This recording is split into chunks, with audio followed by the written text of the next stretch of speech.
poledišanong ya gagwe le babegaditaba Mabuza o re ga a tlongenega moko go lwela naga ya gabo gore e itemogele demokrasi.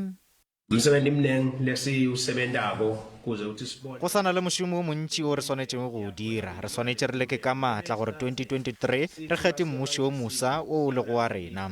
Ga rena go ema go fihlela seo se direga.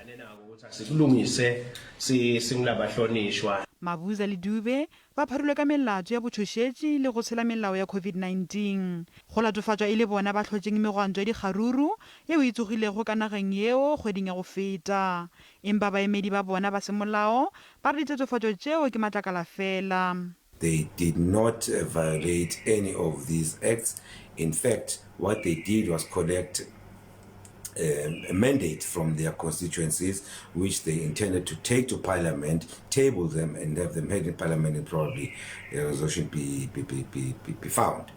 Mokgatlo wa People's United Democratic Movement o nyaka melato yeo e tšhollwa. So for His Majesty to resort to this act, it is indeed a huge disrespect and defining himself outside the will and the consent of the people of our country. Go ntšhitšwe lengwalo la go tshwara leloko la boraro la palamente Moduduzi Similane yo go begwago a iphihlile. Bobedi bjo bo tshwerwego bo lebeletšwe go tšwelela gape kgorotsheko ka Labone.